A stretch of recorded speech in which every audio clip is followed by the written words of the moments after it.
be able to talk about some of our big initiatives here to help people withstand this persistent inflation. You know, they say inflation is down. It's not down, it's increasing, just not as much maybe as a few months ago, but it's still increasing significantly, and that's a big, big problem. I'm really happy to be joined here today by our legislative leaders. So I have the President of the State Senate, Kathleen Passidomo, is here.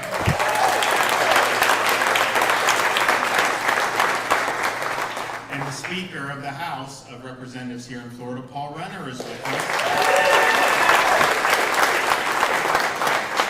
And they're going to be working to make sure that this relief becomes a reality in this upcoming legislative session, which is going to be really, really great. We're also joined by Brittany Morley, who's a mother of 2 from here in Ocala, as well as Jason Housestead, father of 5, soon to be 6.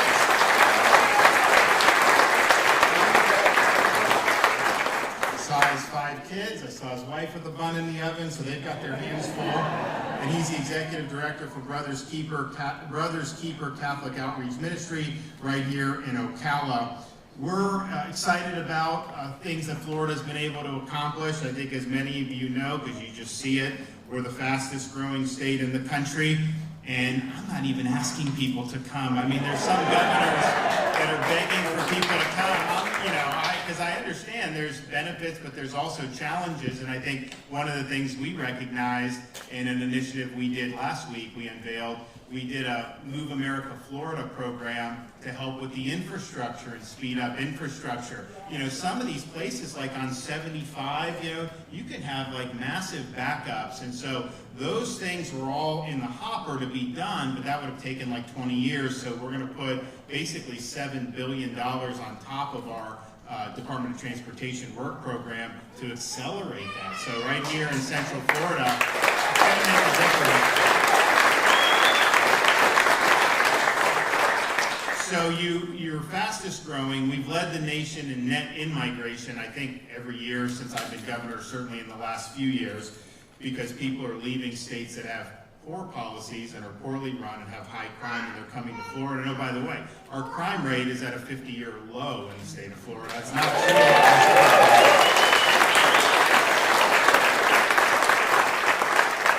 We have one of the lowest per capita tax burdens in the country, and no income tax, and we'll keep it that way, but also some of the other tax relief we've been able to do.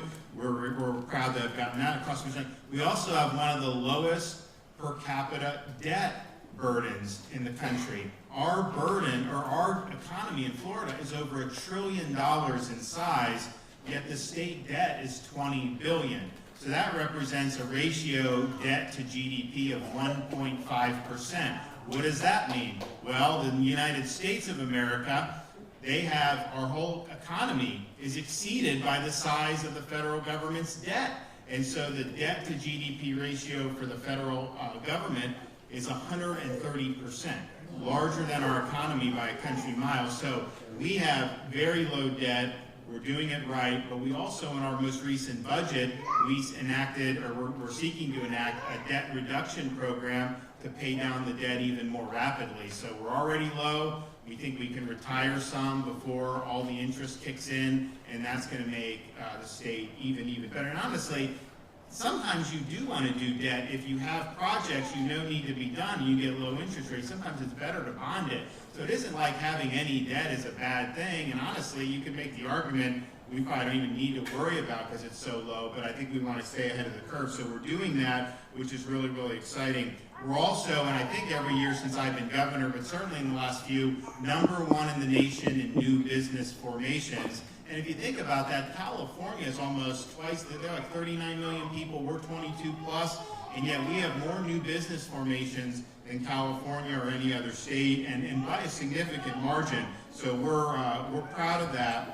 Last year, we did over 425,000 private sector jobs created in Florida alone. You know, when Biden talks about jobs, a lot of these states that were real lockdown states, they have less people employed today than they did like 3 or 4 years ago. We have way more people employed in Florida than we did 3 or 4 years ago. So a lot of the net job growth nationwide has been the result of Florida and Texas. And so we're helping do our part with that. So, and then also if you look at our surplus, I mean, finished this past year with like a $22 billion surplus out of a $109 billion budget. So that's a massive surplus. We've never had anything approaching that in the history of the state of Florida. When I became governor, surplus, all the total reserves, was about $5.2 billion, which was actually viewed as very healthy. People said the state's going well, well-managed, good fiscal. People were happy with that, but we've really taken it to another level. So we're in a situation where we've been able to have, even with low taxes, a massive surplus.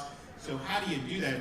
Some of it will just sit there for a rainy day. I think we're prepared for whatever happens in the national economy. You see a lot of layoffs in some industries happening. They had a big jobs number, but a lot of that was because of how they did the population. I don't think that was really as strong as it was portrayed. So you see potential hurdles on the horizon. You see some storms developing, but we're built to be able to handle whatever ends up happening. I think we're going to do better than other states if there is a downturn because of all the energy and excitement people have for Florida. Nevertheless, I think we've tripled our rainy day fund size since I've been governor over the last 4 years.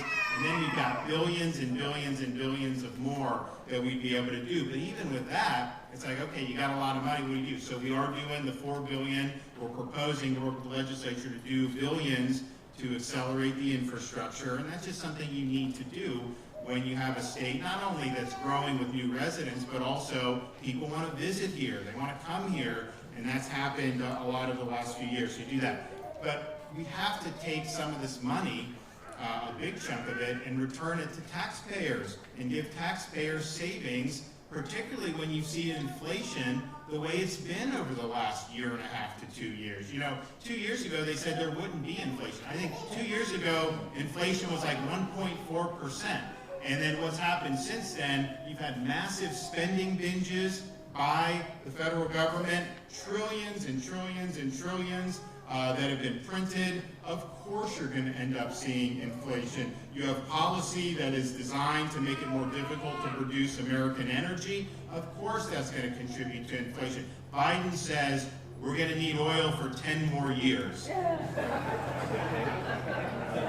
Now, if you were a company that wanted to produce more, and he says you got 10 years to go, it's not worth it to put any money into it at that point. But we all know you're going to need traditional energy much, much longer than that. And you look at the amount of wind and solar, I mean, it's still a very, very small amount. And I can tell you, when we had the hurricane come through in Southwest Florida, get the lights back on, we needed oil and gas to get the lights back on. That's just the reality. So, but that has contributed, his policy has contributed to inflation with energy, and he's tried to mitigate that by just depleting our strategic petroleum reserve. Hopefully there's not some major crisis where we'd have to tap into that, because he was not supposed to use it just to mitigate his own bad policies. That was not the purpose of that, but nevertheless he's depleted it. So you have all these different things that make the cost of living and cost of what you need to buy has gone through the roof in the last 2 years, more than any time I can remember in my lifetime. Probably got to go back to like the late 70s when you saw inflation at this level. So we need to do a lot to be able to give people relief from the inflation so they're able to make ends meet. We already enacted, thanks to the legislature meeting in December, we enacted this massive toll relief program. So everybody who's a commuter, you do a certain number of tolls in a month, they send you a rebate for half of the total cost of your tolls for the month. So that ends up being $500 million for Floridians. We want the tourists to have to pay the tolls, because why would I not? It's like, but if you're commuting and you have to use these roads, we want to reduce that burden on you. So you're going to start seeing very soon, within the next probably week, Floridians are going to start to see, from January, they're going to start to see deductions on their Sun Pass or whatever pass they're using of 50%. And we've calculated that the average commuter in Florida, based on the January figures, is going to save about $500 a year in reduced tolls. And there's some parts of the state, some parts of Central Florida, some parts of South Florida, where people will probably save over $1,000 because they have to do so many tolls to be able to do their job. So that's been a huge, huge plus. We're glad that that was able to be enacted. I think the legislature would have supported it in the normal session, but since we had to come in for hurricane relief and we did the property insurance and these other things, we said, let's just get this done so January 1st people can start feeling this relief. So that's really, really exciting. And now we have all these other proposed tax relief items that are going to make a real big difference for Florida families. And we've mentioned this during the campaign. I mentioned it the other day when we were announcing our budget. But one of the things that we're going to propose is a permanent tax exemption on all baby and toddler necessities. Diapers, baby clothes, shoes, baby wipes, cribs and strollers. And so if you're a family, I mean, we're going to have new expenses here with their family. You're going to be able to save money, all throughout the year because these are things you have to purchase. You can't really get around it. So we think it's going to make a difference, particularly for families, and we want to be a family-friendly state. I think you've seen a lot of families move here. Used to be people would move to retire. They're still doing that, of course, but the number of families that have moved in over the last 2 years for a variety of reasons, crime, COVID nonsense, some of the stuff in the schools with not recognizing parents' rights, they knew we would do that. So this is really, really good. Included in our permanent relief is going to be permanent sales tax exemption for gas stoves. And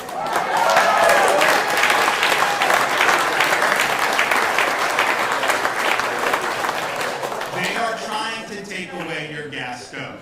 Okay? This leaked out, there was blowback, so they kind of backed out. But then you see the documents, they've been working on this in Washington to try to do it. New York just did something that says you can't do gas. Now in Florida, the way Florida was built up, it was built more around electric stoves. More and more people now can get gas lines. I mean, look, I think the gas is better for preparing food, but that's your choice. But why would you try to ban this? It's so irrational, but it shows they are coming for any little thing in your life that they can do. And I think what they want to be able to do is they ultimately want to control the amount of energy you consume. And so if everyone's on one system, they can throttle that or do it. I think that's the ultimate vision that they're working to, and that does not fly in the state of Florida. So we're not going to let that.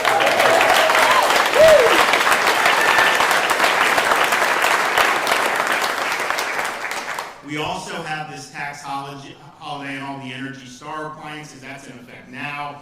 That will continue, which we think is appropriate.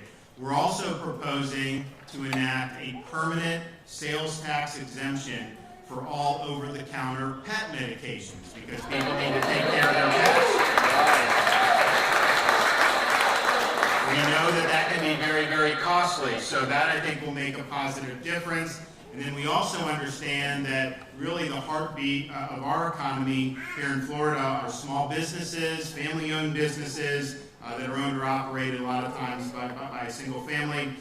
We are going to double the savings for small businesses who e-file their taxes. And so that'll save about $141 million across the state of Florida. And look, it isn't like it's going to be $20,000 a business, but every little bit helps, and this will be very, very positive relief, and that will be a permanent change as well. So in addition to all that, we understand that we're going to have inflation certainly for the next year, so we're going to do a number of one-year sales tax exemptions for key items. So you may see some of the stuff up here. We're doing all children's books, children's toys, and youth athletic equipment will be tax-free.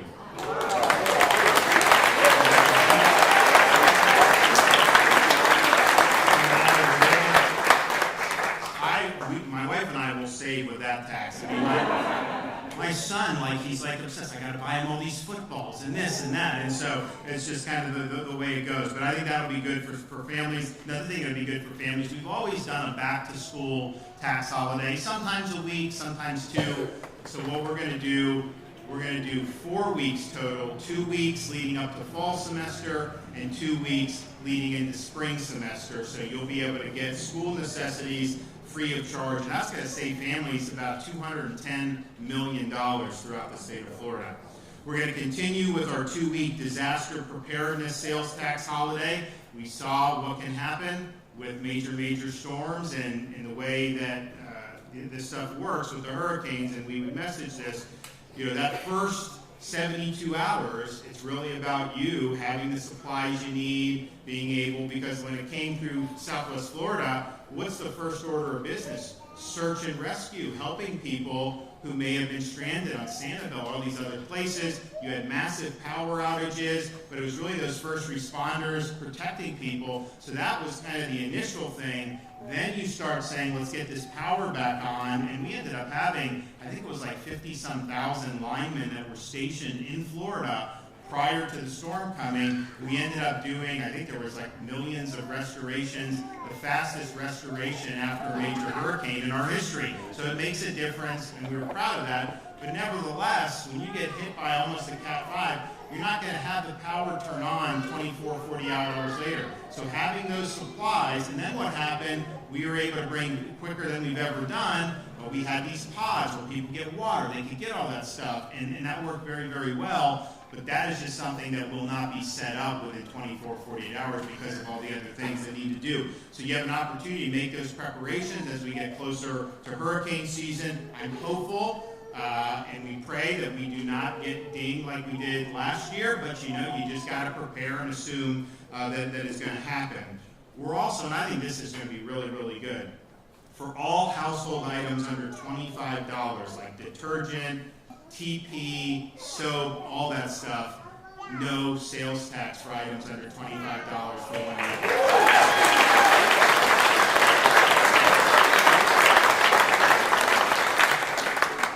year. We're also, this is maybe my favorite, we're going to do 1 year sales tax exemption for all pet food so that people are able to feed their pets.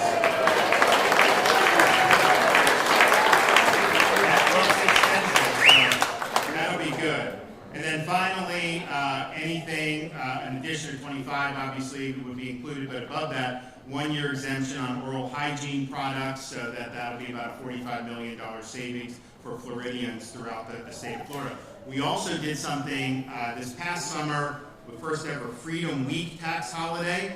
And so it was like outdoor equipment, tickets for like events or museum or whatever, because we want Floridians to enjoy the summer. It can get a little hot, so we want to be able to provide that. So that was popular, but it was kind of a short period of time. So we're going to take that Freedom Summer tax holiday, and we're going to make it 15 weeks throughout the summer. So you will save on outdoor activities, supplies, equipment all summer long. And that'll save Floridians $250 million this summer.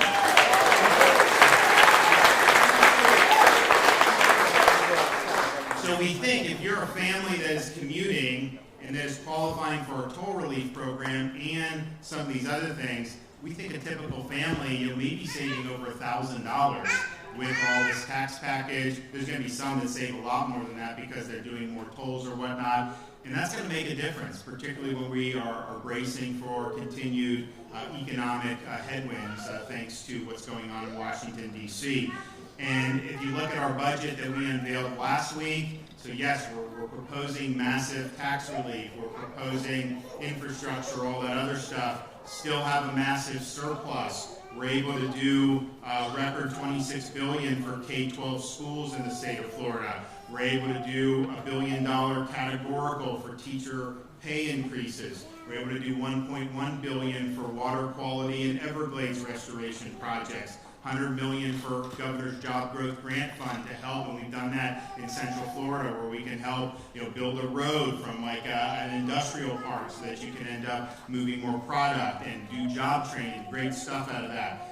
Almost $200 million for pay increases for our state law enforcement officers and correction officers. And that's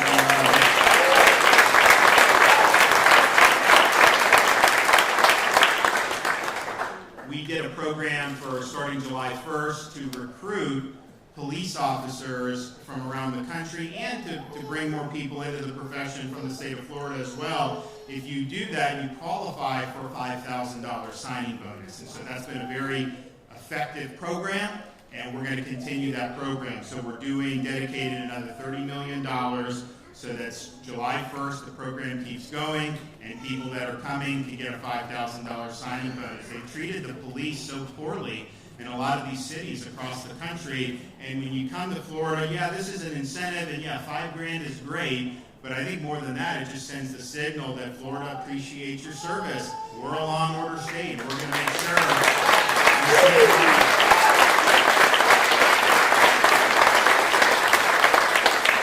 So this is going to be really, really good, and I want to thank both the leaders who are here today for their support and really doing a lot of very bold things. You know, they got elected in November.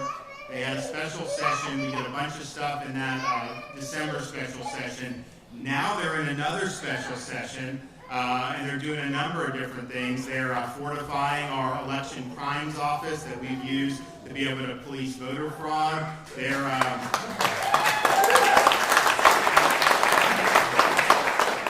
fortifying our fight against illegal immigration so we can be moving illegal aliens to places like Martha's Vineyard.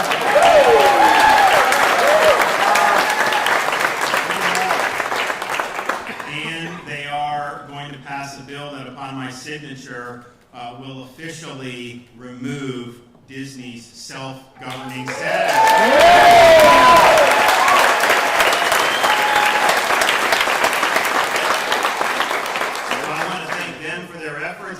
You've had in recent memory a situation where the legislature's been as busy leading into a full legislative session, which will start second week of March.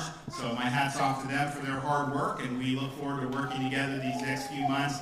And at the end of the day, when you're in these positions, you get elected and you deliver results. That's what it's about, is delivering results. And so we have done that over 4 years, and I think the best is yet to come. So Kathleen, why don't you come up and say a few things?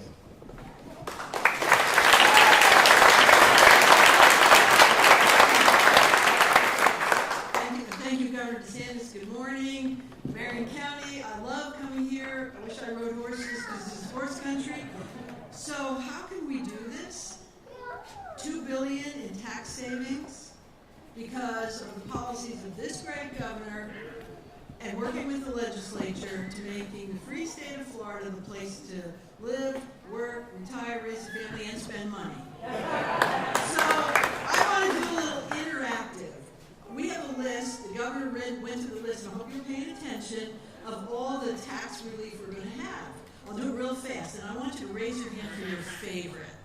So we have the permanent exemption on diapers, we have the Freedom Summer, the children's books, the cribs and strollers, children's toys, gas stoves, tax off, well, I'm done yet, I want to remind you, household items, athletic equipment, pet food, pet medications, oral hygiene products, medicinal cosmetics, toiletries, holidays, and then the business. So, who's in favor of all the kids' stuff?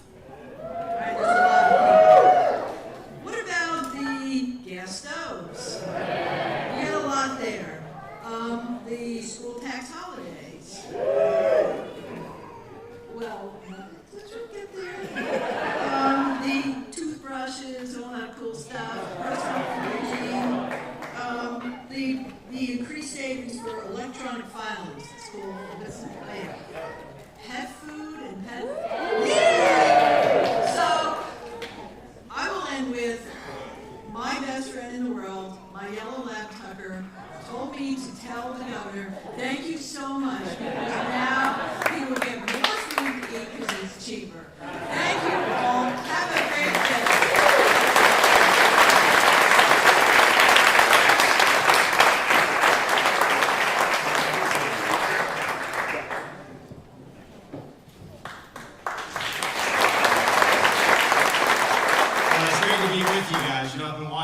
They're spending a lot of money and really not delivering any results. This governor and our legislature deliver results. We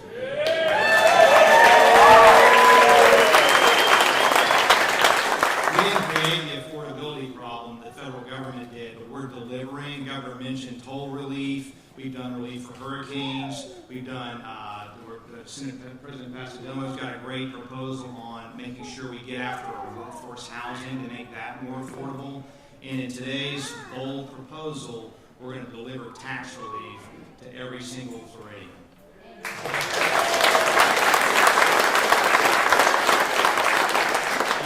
Washington, D.C. way is their mentality if you're elected officials. It's our money to spend the way we see fit.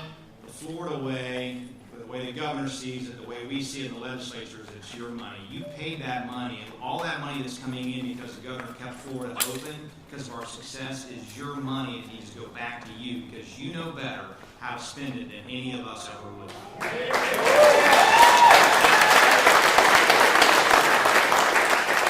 What I love most about this tax proposal is, Florida is, because of the governor's leadership, has a friendly business place, open for business. We've always been the #1 state for veterans. But this really puts our mark as to be the #1 state, the most pro-family state in the nation.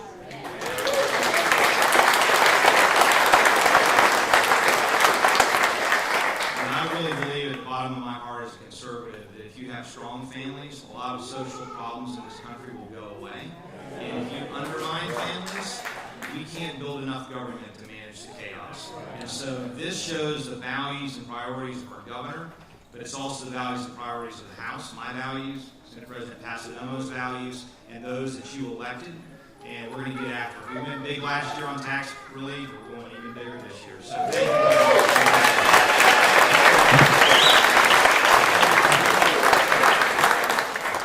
And the speaker is also in the process of pushing through, because people have always asked me, about this, and I'm like, they need to pass it, so he's going to do constitutional carry in the state of Florida. So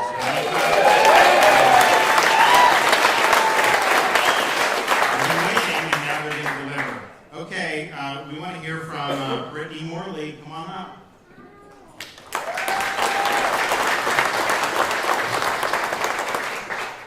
Hello, everyone. Thanks so much for having me. Let me preface by stating that in my distal past, I was once a single parent.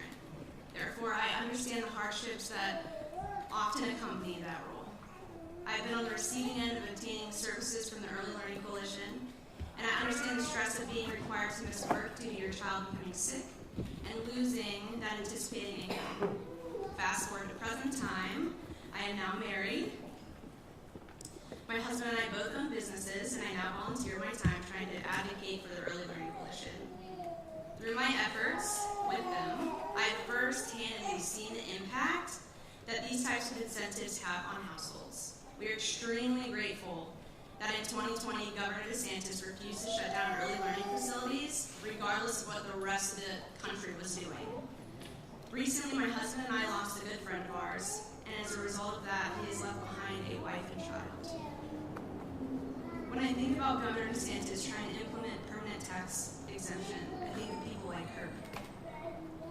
I think of people like my cousins who have adopted children and are currently fostering as well. I think of single-family households like the one I was raised in, or the low-income families doing the best they are capable of. Most importantly, I think of the children of our community. I believe I can speak for everyone when I say that when parents aren't stressed financially, they are more engaged, patient, and present with their children. Regardless of your social class, when parents are saving money, it leverages us into a position that allows us to reinvest that savings right back into our family. Allow me to reiterate by saying this. I am a huge advocate for the permanent child tax exemption for all the reasons previously stated. However, I'm also a huge advocate of people utilizing these incentives in order to create a stronger community, rather than using them as a lifestyle to become complacent. Sometimes the cards we have been dealt in don't seem fair. However, when we have support systems such as Governor DeSantis and the Early Learning Coalition constantly trying to help leverage us into success, the cards no longer dictate the trajectory of our lives. Governor DeSantis has invested record funding into early childhood education and programs such as VPK, early learning, and high-quality childcare. In fact, some of the best within the nation. We are truly grateful to have our young kids living here in the great state of Florida. Thank you.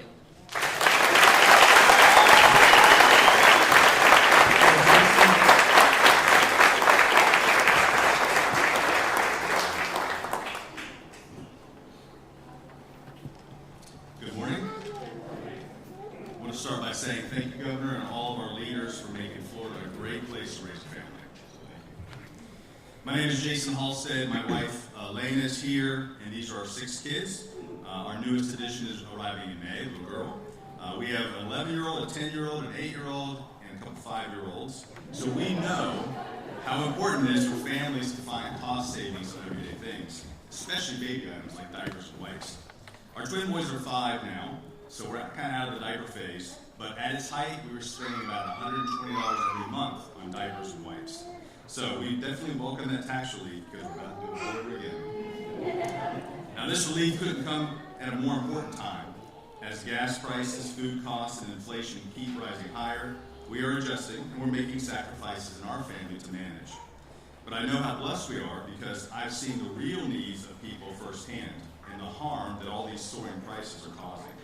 See, I work full-time at Brothers Keeper, which is the outreach ministry of Blessed Trinity Catholic Church here in Ocala. And I'm seeing many, many individuals and families who can't make their ends meet just by changing their budgets. These price increases we're seeing are leaving them without necessities. In fact, if you compare 2021 to 2022 at Brothers Keeper, we saw our demand for everything double. That includes food, diapers, clothing, hygiene items, and more. We attribute that in part to the growing population, but primarily, this increased request for services is directly connected to rising inflation and the struggling economy. The biggest problem with all of this is that every time inflation goes up, it makes it harder for families to save. So when life throws a family a curveball, a car breaks down, somebody gets sick, job loss, they can't afford it. A simple problem throws families into crisis. If we can start putting more money back into their pockets, I know that this relief will have a lasting and immediate effect and provide relief for families that are on the margins who are struggling to stay afloat. While we're grateful at Brothers Keeper that we can help with our efforts, I know that tax reform will make a big difference to those that we serve and everyone who donates to us so that we can all work together to assist those in need. As a family and as a charity, we really appreciate what the Governor is doing to provide relief for families. Thank you, Governor. May God continue to bless you with wisdom and courage.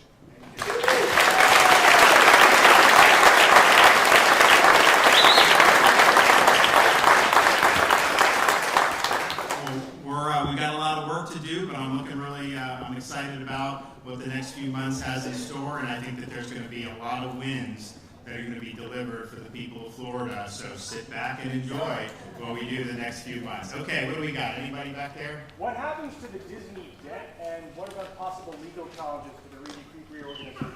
So Disney's going to pay its debt. And I think if you remember when we did the initial special session where we set the sunset date, and we knew we'd have to deal with this. I always said that they're going to come in and we're going to figure out the best way to do it.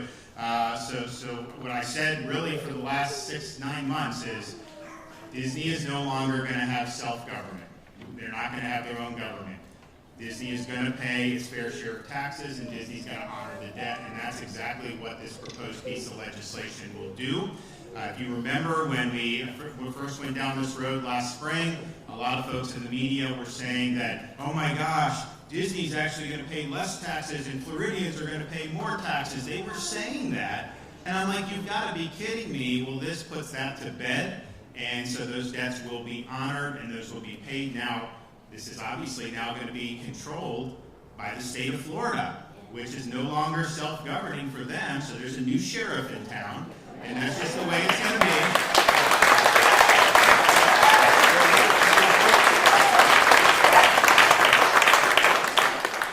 Maybe we'll do some more Florida resident discount. Who knows? Yes, ma'am. About 2 weeks ago, you announced $1 billion teacher pay raises, and in that announcement, you had touted raising the minimum to $47,500 for teachers across the state.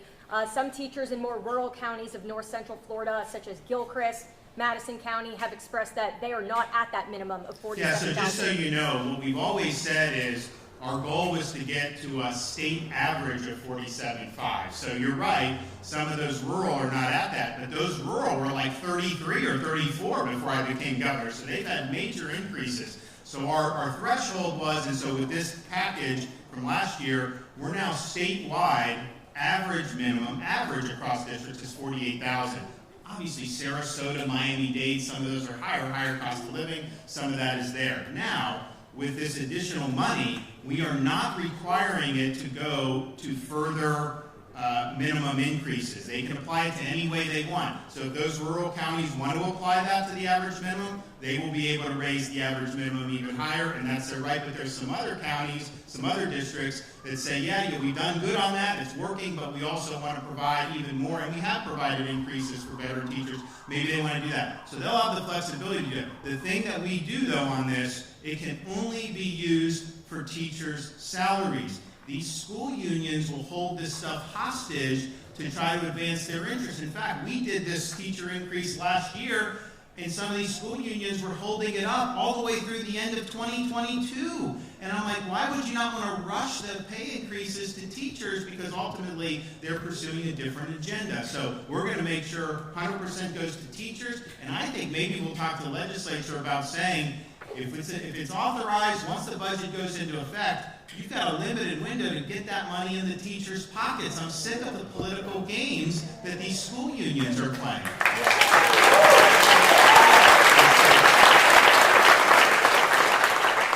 Governor, former President Trump yesterday made a series of posts on Truth Social directed at you. Some were insinuating that you... So here's what I would say about it. My question is, how would your proposed legislation against defamation address those posts that could be considered damaging? Well, if you think when we did the defamation panel yesterday, I made the point, look, I have a platform. It's different for me because I can fight back, and people just know I face defamatory stuff every single day I've been governor. That's just the nature of it. But I have a platform to fight back. A lot of these other people that are more little, they don't necessarily have a platform to fight back. And so in terms of our reforms, I really want to empower them more so than people that occupy high positions like me. It just goes with the territory. You got to have a thick skin. It's also just practically speaking, I would not take time out of being governor to be fighting lawsuits. It's just not practical in terms of what we're doing. And I'd also just say this. I spend my time delivering results for the people of Florida and fighting against Joe Biden. That's how I spend my time.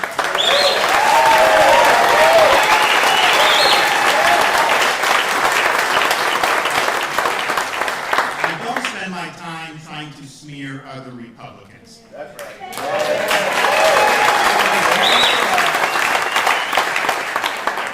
If you wouldn't mind, I'd like to get back to Reedy Creek.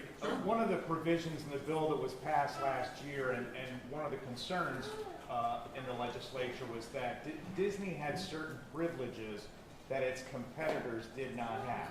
While it's true it will not be self-governing, it will still have tax exemptions and advantages that other competitors like universities... Well, actually, there's a provision in there, and they can correct me, that actually gives the state the ability to tax Disney for a lot of the benefits that they've accrued over the years. And so they will actually be subject to more ability to be taxed. You also have a board that's going to be in place that's going to maybe more accurately determine the value of the property in terms of getting that relief there. So they're going to end up paying more taxes. That's just around. There were a lot of things that were stripped in terms of some of these special provisions. You know, there were some that were retained, and they can make the discernment. But I think that will not be in Disney's control. That'll be in the control of the state government to use. And one of the things I've said, and when I appoint the board members, I will say, Disney needs to live under the same laws as everybody else. So they will be able to apply the same type of laws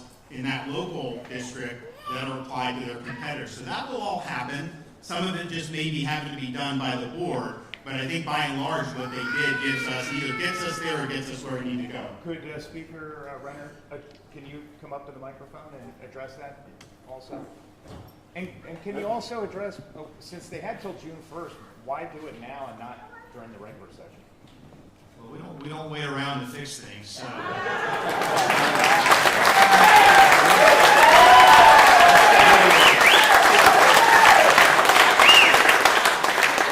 If you look at the bill, there's at least a dozen things where powers they had, like to build their own nuclear power plant, are gone. There's another dozen things that are modified, but the most important thing is they were the watchdog of themselves, and now they're not. Now the governor's appointees, through their elected representatives, their elected governor, is going to be fully 100% in control of that special district. So if there's anything you can point us to that doesn't create a level playing field that gives them any exemption that anybody else, like a Universal or a SeaWorld doesn't have, you let us know. I promise you, we will fix that. We will take care of that.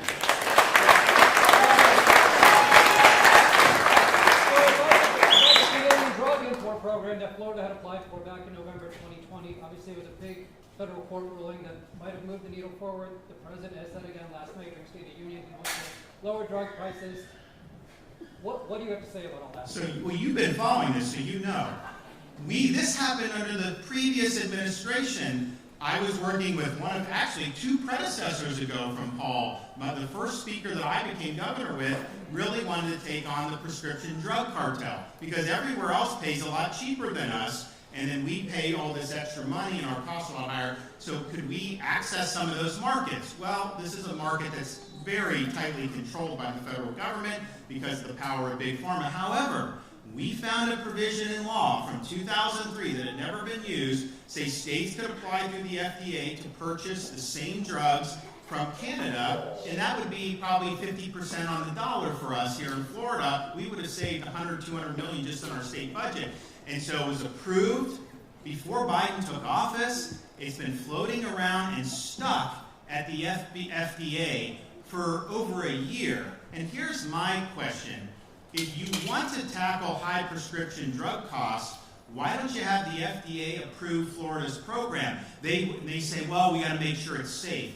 They rush through approval of mRNA vaccine for 6-month-old babies without any data to support it, and the FDA approved that. So why would you not approve this program where we have everything? We have a warehouse in Polk County that can come in. You have to relabel, there's things, and of course, if there's safety, you want to make sure you check those boxes, but these are the same doggone drugs in Canada. They're just a lot cheaper. So if he was really serious about it, the FDA would approve it. We know they've been stonewalling. There's actually been litigation where there's been correspondence saying, well, we can't let Florida be first on this because it's politics to them. So they're keeping you waiting from being able to potentially access cheaper drugs. And so I think this is a no-brainer. And I just think if you look, and I think COVID brought this into very, very sharp relief, we need an overall healthcare system in this country that is not captive to Big Pharma. And right now, it's all about what Big Pharma wants. And that's not in the best interest of patients and individuals throughout our country, throughout the state of Florida. Our program was innovative. All I'm doing is using the provisions of federal law that allow us access to other markets, and I'm doing that on behalf of Floridians. So if you're serious, FDA, you would approve that. Let's get it flowing, and I bet you a lot of other states would want to mimic it, but we know why they haven't approved it. We know they haven't approved it because ultimately the FDA has become a subsidiary of the pharmaceutical industry. All right, see you guys.